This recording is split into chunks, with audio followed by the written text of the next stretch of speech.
After them!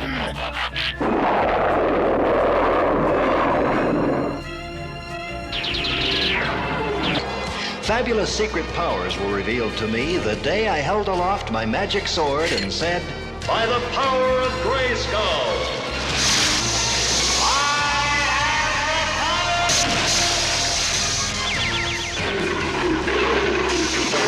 Saturday morning cartoons were never just entertainment.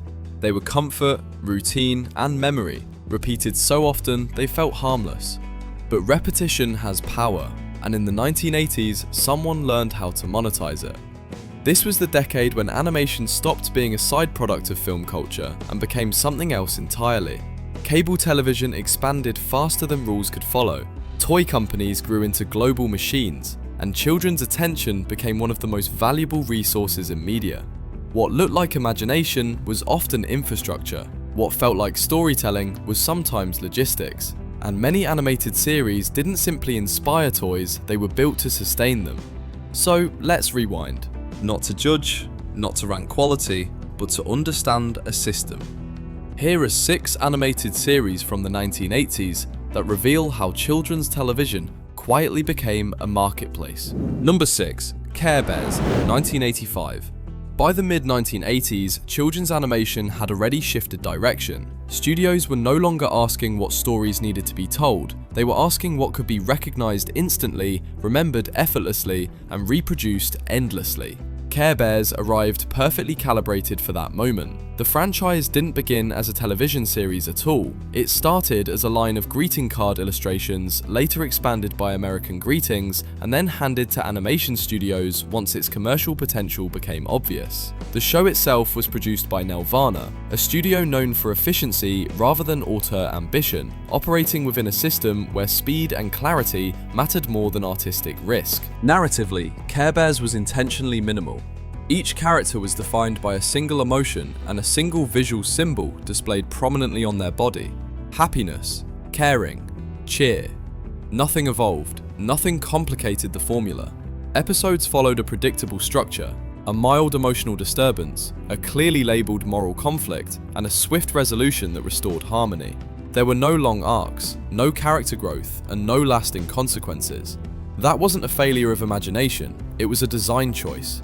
The target audience was very young children, early viewers who responded more to colour, shape, and repetition than to narrative depth. For that audience, recognition mattered more than story progression. Seeing the same character again wasn't boring, it was reassuring, and reassurance sells.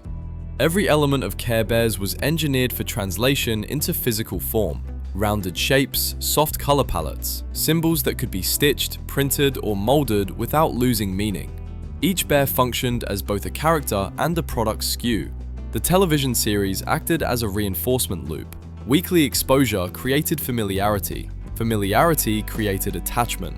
Attachment drove demand for plush toys, lunchboxes, bedding, and accessories. The animation didn't need to convince children to want something new. It only needed to remind them of something they already recognized. Commercially, the strategy worked. Care Bears became one of the most successful character-based merchandise franchises of the decade, generating hundreds of millions in toy sales and spawning films, specials, and spin-offs. The show itself was never the core product, it was the amplifier. Care Bears reveals the system in its purest form. No disguise, no ambition beyond reach and repetition. It shows what children's animation becomes when narrative is optional, but branding is not. And if this feels gentle, almost invisible, the next entry takes the same logic and applies it to a much louder world. Number 5, Thundercats, 1985. Thundercats emerged during a moment when children's animation was trying to look more serious without giving up its commercial function. By the mid-1980s, toy-driven shows had already proven their value. The next step was refinement. Produced by Rankin Bass and animated by Topcraft in Japan, Thundercats carried a visual weight that made it feel different from its competitors. Darker color palettes, more detailed backgrounds, a tone that suggested mythology rather than slapstick. On the surface, it looked like a leap forward. The premise was simple but grand. A race of feline humanoids escapes the destruction of their home planet and rebuilds their society on a hostile new world. There were ancient prophecies, lost technology, and a constant struggle against clearly defined evil. Everything felt larger than life, but carefully segmented. Each member of the Thundercats team served a distinct function: a leader, a warrior, a technician, a mystic. Every role came with a unique weapon, costume, and silhouette. They didn't overlap, they didn't change, they were designed to stand apart. The storytelling suggested progression but rarely delivered it. Conflicts reset, villains returned unchanged.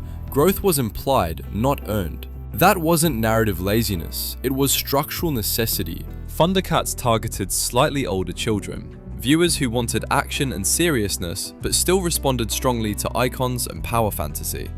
For that audience, possession mattered almost as much as imagination. Owning the Sword of Omens meant owning authority. Owning a character meant extending the fantasy beyond the screen. Merchandising followed the logic precisely. Action figures, vehicles, playsets, and accessories mirrored the show's structure. The series didn't ask children to imagine new outcomes. It asked them to complete the set. Financially, Thundercats succeeded enough to justify multiple seasons and a massive merchandise line, even as ratings fluctuated. The show didn't need long-term narrative loyalty. It needed short-term recognition at scale. Thundercats represents a transition point. A series that looked like epic storytelling but still moved according to retail logic. And if this one tried to balance myth with marketing, the next entry abandoned subtlety altogether. Number 4. My Little Pony, 1986. By the time My Little Pony reached television, the system was already proven. Animation no longer needed to disguise its purpose, it only needed to refine it. The franchise began as a toy line created by Hasbro, long before any serious attempt at narrative existed. The television series came later, produced to support an already successful product, not to test a new idea. Storytelling wasn't the foundation, it was the reinforcement. Visually, everything about My Little Pony was engineered for appeal. Pastel colors, soft shapes, distinctive symbols. Each character was immediately recognizable, even in silhouette. Nothing about their design asked for interpretation. Recognition was instant. The stories reflected that same philosophy. Episodes were gentle, low conflict, and deliberately non-threatening.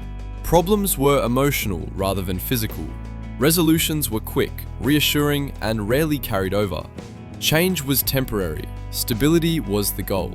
The target audience was very young children, especially those already interacting with the toys. For that audience, familiarity mattered more than drama. Seeing the same characters again wasn't repetitive, it was comforting. And comfort is profitable. Every character variation translated cleanly into a new product. Different colors, different symbols, different accessories. The show didn't encourage deep attachment to a story arc. It encouraged collection. Commercially, My Little Pony became one of the most successful toy-driven franchises of the decade. Television exposure multiplied sales, while the toys sustained interest between episodes. The loop was tight, efficient, and difficult to disrupt. My Little Pony shows what happens when animation fully accepts its role as a commercial partner. The story becomes secondary, the characters become modular, and the screen becomes a showroom. Quiet, friendly, and endlessly repeatable. And if this entry felt calm and reassuring, the next one takes the same strategy and adds discipline, hierarchy, and militarized spectacle. Number 3. G.I. Joe, a Real American Hero, 1983. G.I. Joe marked the moment when the commercial logic behind 1980s animation became fully organized.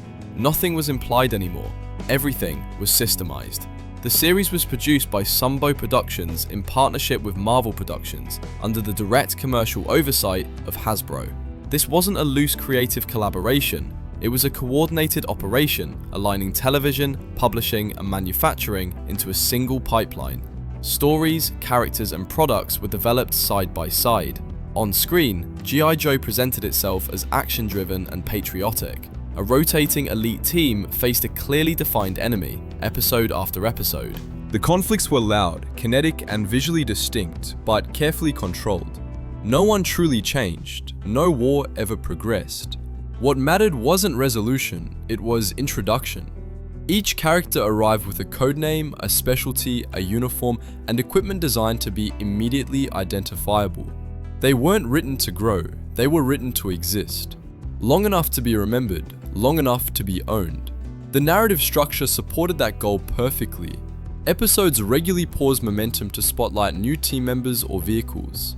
Backstories were brief, personality traits were simplified, complexity would only slow recognition. The target audience skewed slightly older, children drawn to hierarchy, gear, and power fantasy. For them, the appeal wasn't just watching the team, it was assembling it. Merchandising was not a side effect, it was the core engine. Each figure was packaged with accessories introduced on screen. Vehicles mirrored animated designs with precision. The television series functioned as a weekly visual catalog, reinforcing what already existed in stores. Financially, the strategy worked at an enormous scale. G.I. Joe became one of the most profitable toy franchises of the decade, generating billions in sales and sustaining constant line expansions. The show itself didn't need longevity as a narrative, it only needed continuity as a brand. G.I. Joe demonstrates the system at full maturity. Storytelling became a delivery mechanism. Characters became inventory, and animation proved it could move products with military efficiency. And once that level of success was achieved, the next step wasn't refinement, it was escalation. Number 2. Transformers, 1984. Transformers didn't hide the system, it perfected it.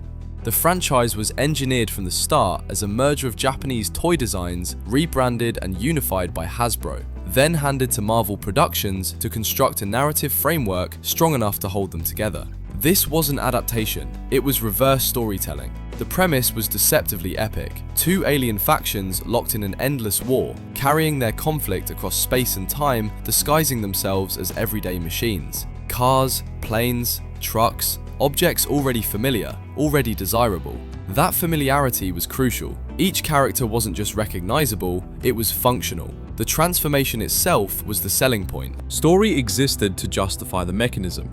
Narratively, Transformers suggested scale ancient history, cosmic stakes, moral absolutes.